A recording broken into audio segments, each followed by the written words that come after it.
And this is an account from the Bible. Yes, it happened 2,000 years ago. Yes, there were no paved roads. Yes, there were no semi-trucks, and there were no helicopters.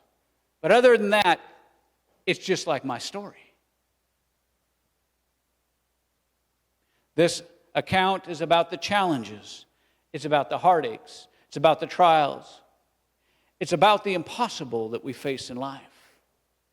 See, 2,000 years ago, Jesus went to a revival meeting. He went and he was healing, he was delivering, and the people were like, hey, stay with us. And the people that were touched, over in the Gadarenes were like, hey, I want to go with you. And Jesus is like, no, stay here, be a testimony. So Jesus is out having an interaction with people.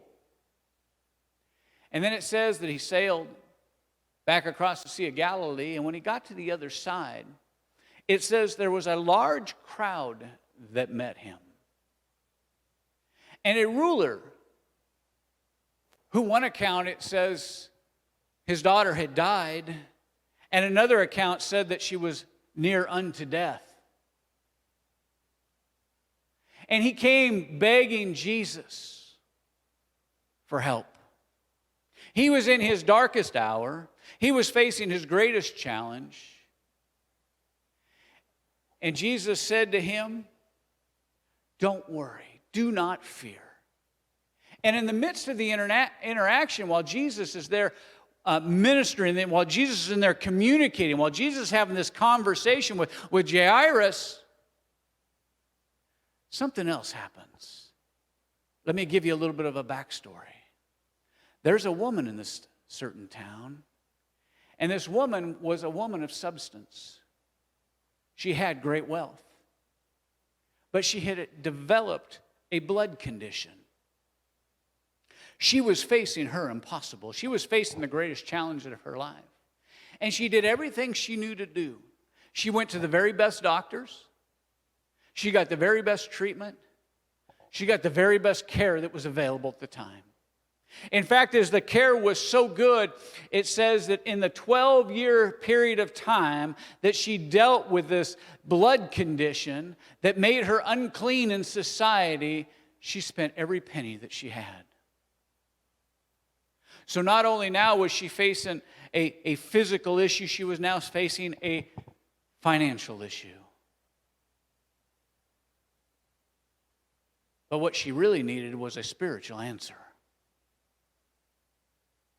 And while I'm sure she was sitting in her home in despair, wondering, what am I going to do? The doctors have told me there's no hope.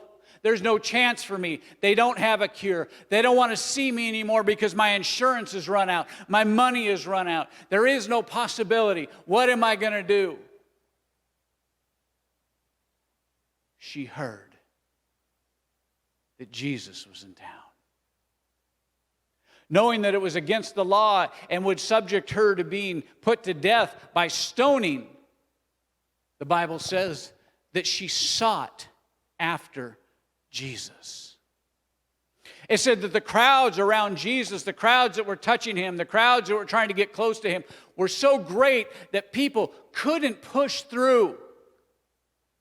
But you know what? When something becomes so important to you, that you're willing to risk your life, you're willing to take up your cross, you're willing to do whatever it takes, there is nothing that will keep you from reaching that which you need. The Bible says this woman, knowing that if she was found out, would be put to death, pushed her way through the men, through the women, may have had to crawl, may have had to do whatever she had to do. But it said she pushed her way through. She paid the price. She persevered. And it says she got close enough. And it says she reached out and touched the hem of Jesus' garment. And when she touched the hem of Jesus' garment, the Bible says the flow of her blood ceased. But that's not the only thing that happened this day. When she touched the hem of Jesus' garment, it says that Jesus noticed it. Jesus perceived in himself that power had left his body. Power had left his body.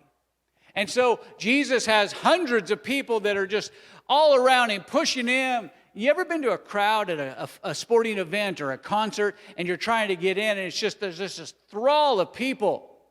I mean, you don't know who's touching you. But Jesus said, someone touched me. Peter said, well, Jesus, everybody touched you.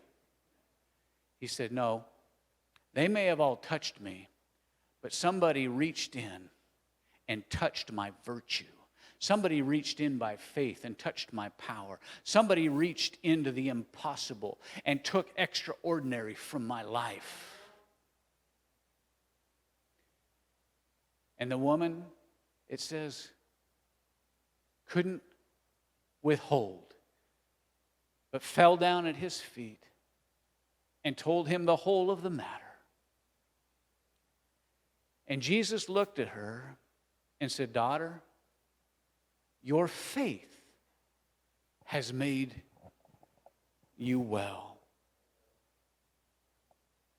See, when you touch Jesus with your faith, see, there's a lot of people in churches all over America, in churches all over the world, that are touching Jesus.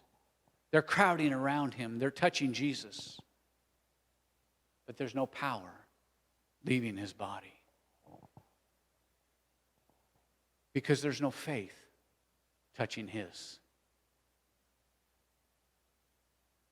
Jesus is the same today as he was 2,000 years ago. He is still the healer today, just like he was the healer 2,000 years ago. He's still our chief intercessor today, just like he was 2,000 years ago. And if we want power to flow from Jesus, we need to touch him. We need to touch him with faith. Jesus said, it's your faith that has made you whole.